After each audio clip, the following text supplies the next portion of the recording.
जय माता दी। I welcome to you all. पिछले क्लास में हमने स्पर्मेटोजेनेसिस के बारे में पढ़ा था और आज के क्लास में हम ओजेनेसिस के बारे में पढ़ेंगे। ओजेनेसिस दो टर्म से मिलकर बना है। ये ओ प्लस जेनेसिस, ये ओ टर्म रिलेटेड है फीमेल गैमिट्स, ये ओ टर्म रिलेटेड है फीमेल गैमिट के लिए और जेनेसिस मीन्स फॉर्मेशन।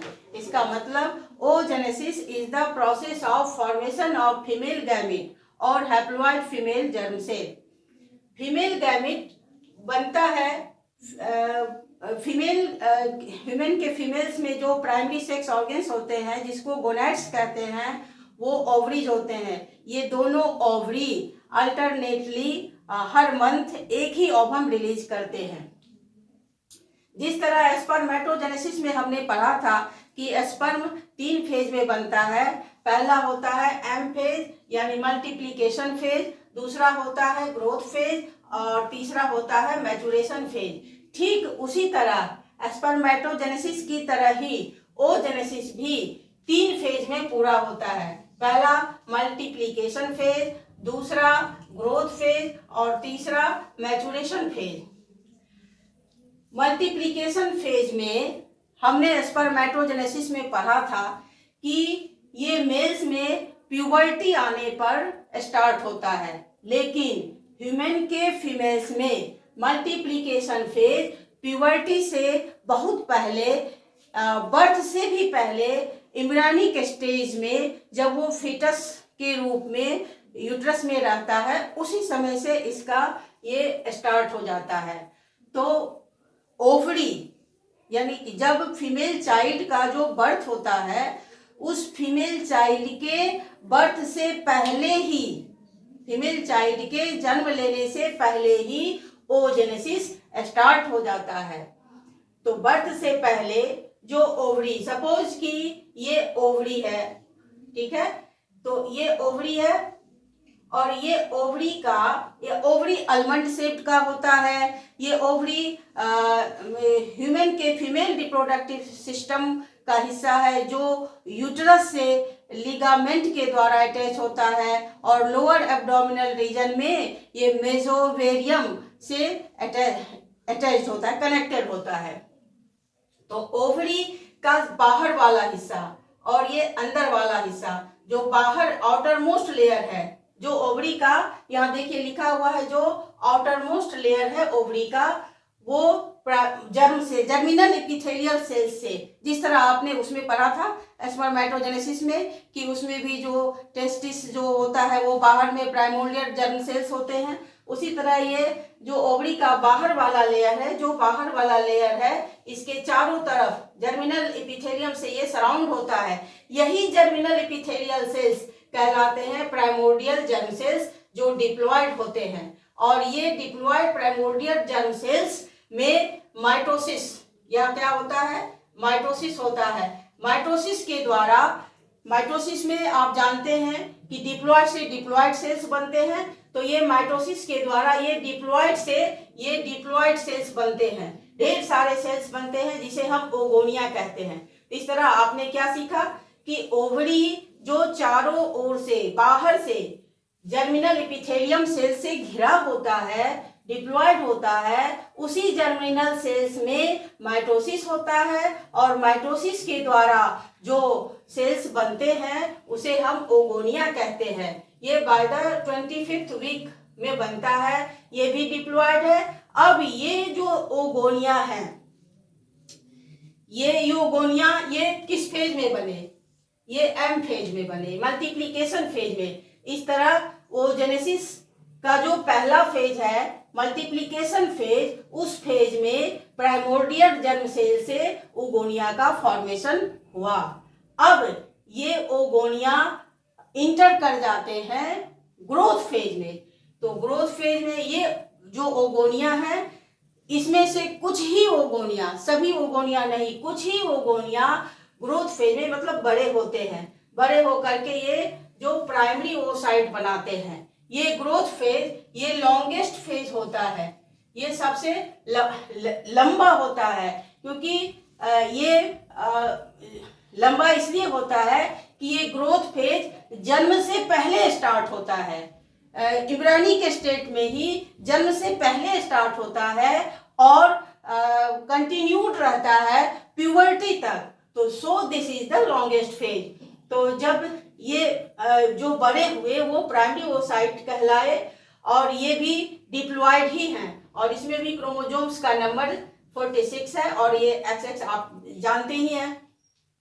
अब इसमें से देखिए ये जो जर्मिनल एपिथेलियम्स है ये क्या बनाए, ये जर्मिनल एपिथेलियम्स जो ये प्राइमरी ओसाइट बनाए, कुछ बड़े हुए और जो बच गए सेल्स, जो सेल्स बच जाते हैं ओगोनिया में से कुछ ही सेल्स बनाए प्राइमरी ओसाइट और जो बचे हुए सेल हैं वो बचे हुए सेल इसको चारों तरफ से घेर लेते हैं, चारों तरफ से सराउंड कर लेते हैं।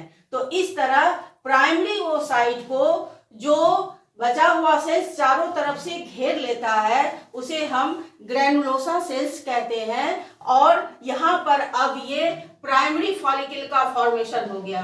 किसका फॉर्मेशन हुआ? प्राइमरी फॉलिकल का फॉर्मेशन हुआ और अब इसमें मियोसिस फर्स्ट स्टार्ट होगा। जो मियोसिस फर्स्ट के जो 5 फेज होते हैं, prophase first, metaphase first, anaphase first, telophase first. तो मियोसिस फर्स्ट का जो प्रोफेज फर्स्ट है और प्रोफेज फर्स्ट में भी जो 5 स्टेजेस हैं, leptotene, zygotene, pachytene, diplotene, diakinesis. तो ये मियोसिस फर्स्ट का जो लास्ट वाला स्टेज होता है डाइकाइनेसिस, उस स्टेज में जाकर टेम्पोरली ये रुक जाता है और बर्थ के समय इसी स्टेज में ये रुक जाता है। बर्थ से पहले जितना प्राइमरी ओसाइट है, जितना ओगोनिया है उतना ही रहेगा। बर्थ के बाद एक भी नया ओगोनिया या नया प्राइमरी ओसाइट नहीं बन सकता है। और बर्थ से लेकर प्यूबर्टी स्टेज तक जो फीमेल्स में 12 इयर्स के बाद, 13 इयर्स के बाद स्टार्ट होता है, इतने लंबे समय तक ये ग्रोथ करता रहता है, ग्रोथ फेज में रहता है। क्योंकि उसी ग्रोथ फेज में ये प्राइमरी फॉलिकल से फिर सेकेंडरी फॉलिकल बनते हैं, सेकेंडरी फॉलिकल से फिर टर्शियरी फॉलिकल बनते हैं और टर्शियरी फॉलिकल और ज़्यादा मैच्योर होकर ग्राफियन फॉलिकल बनता है। टर्शियरी फॉलिकल का पहचान है कि उस फॉलिकल में फ्लूइड फिल्ड कैविटी जिसको एंट्रम कहते हैं, वो एंट्रम का डेवलपमेंट हो जाता है। अब इस तरह यहाँ क्या देखें हम कि ग्राफियन फॉलिकल यानी जब फॉलिकल मैच्योर हो जाता है तो उसे हम ग्राफियन फॉलिकल कहते हैं।